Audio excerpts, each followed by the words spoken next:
করতে গেলে একটি জাম থাকে, তাতে আমাদের সমাজের কিছু নিয়ম রাখা আছে যে আপনি চানটা করে নিন, তাতে আপনি গঙ্গায় করুন আর চাই পুকুর জলেই করুন, আপনি নিয়ে নিন, আপনার শারীরিক দেহটা পবিত্র হয়ে যাবে। কারণ একটি জাম থাকে, আর সেই জামটা যখন অগ্নি দেওয়া হয় সেক্ষেত্রে জামটা ছড়ায়, আর তার জন্য দেহর মধ্যে লাগে। আর কিছু ক্ষেত্রে নিয়ম আছে যে একটি নিম গাছ শাস্ত্র অনুযায়ী রাখা আছে, তাতে কিন্তু জামটা কাটে। কারণ শ্মশানে দেখবেন আজকে নিম গাছটা দেখা যাবে না, কিন্তু পবিত্র নিম সেটা কোরআনেও শব্দ রাখা আছে, আর আমাদের শাস্ত্রেও কিন্তু এই নিমকে রাখা আছে। কেন নিম একটি অ্যান্টিবায়োটিক। আর যদি আমি পুকুর জলে চান করে হয়তো সেবাটা সেরে নিলাম, মন যদি পবিত্র থাকে তাতে গঙ্গার প্রয়োজন নেই। আর যদি গঙ্গা জলে নিয়ে দেখলাম তাতেও পরিবর্তন কিছু ঘটলো না, কারণ পুকুর জলে নামলাম, সেখানে যে জলটি আমি গ্রহণ করে দেখলাম আর গঙ্গায় গিয়ে দেখলাম সেটা তো একই লাগলো, ভেদাভেদ বলে কিছু লাগলো না।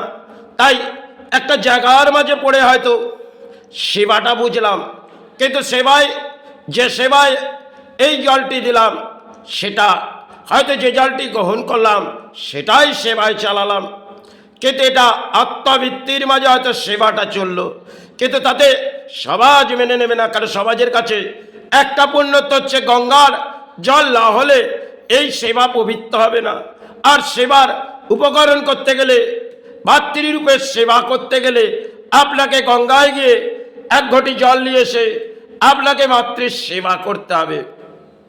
এটা হয়তো সমাজের কাছে পরম সৌভাগ্য হতে পারে, কিন্তু আমার এটা জীবনে হয়তো এটাই সেবা নিয়ে পড়ে আছি। কারণ যে জলটি আমি গ্রহণ করি সেটাই মাতৃর এই কোষায় দিয়ে সেবাটা চালিয়ে নিই। জীবনযাত্রার মাঝে মনুষ্য জন্মে লড়াই হয়তো ধর্মের আছে, তাতে কর্মের আছে, আর কর্ম না করলে তো অন্য আসবে না। তাই ধর্মের চিৎকার করে তাতে তো অর্থ আসবে না। আজকে সমাজে দেখবেন বসে গেছে একটা খেলা, যেখানে ধর্মের চিৎকার করো, আরে এতে করে ধর্ম জাগবে। আপনি যদি গঙ্গায় গিয়ে চান করুন, তাতে যদি পবিত্র আসে, আর একটি পুকুর জলে চান করলেও আপনার আত্মাবৃত্তিটাকেই পবিত্র রাখুন, তাতেই দেখবেন পবিত্র।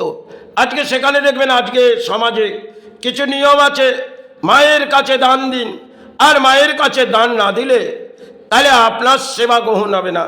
আজকে এটা সমাজে চলছে, কারণ দানের মাঝে সেবা এসে গেছে, আর সেবায় আমরা পরম সৌভাগ্য পেয়ে গেছি। কারণ দানের মাঝে যদি আমি সেবায় দান দিই তাহলে মাতৃ আমাকে সাড়া দেবে, তাতে অসৎ কর্মেরই হোক।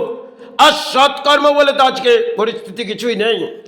একটা সময় সতের আস্থা দেওয়া ছিল, আজকে অসতের আস্থা আমরা সন্তানদের গড়ে দিই। আজকে পিতামাতা দেখবে সন্তান যদি অসৎ অর্থ নিয়ে অধিক সঞ্চয় করে যায় তাকে শ্রদ্ধা করে নেবে। এটা কলিযুগের একটা অংশের খেলা।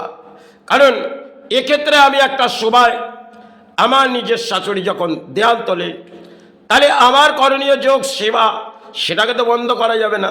তাহলে দাহ করার সাথেই আমাকে ফুল কিনে নিতে হবে, কারণ তাতে হয়তো গঙ্গা চান করলাম না, আর পুকুর জলেও চান করলাম, এসে বসস্থানে যেখানে সেবা করলাম সেখানেই চানটা করে হয়তো মায়ের সেবাটা সারলাম। এতে হয়তো সমাজের কাছে দুর্ভাগ্য হতে পারে, কিন্তু আমার দানপত্র জীবনে আমি মনে করি এটাই সৌভাগ্য। কারণ এই যদি মনে ভাবি যেটাই এই গঙ্গা জলে না করে আমি পুকুর জলে করলাম, এটাই তো আমার পরম সৌভাগ্য।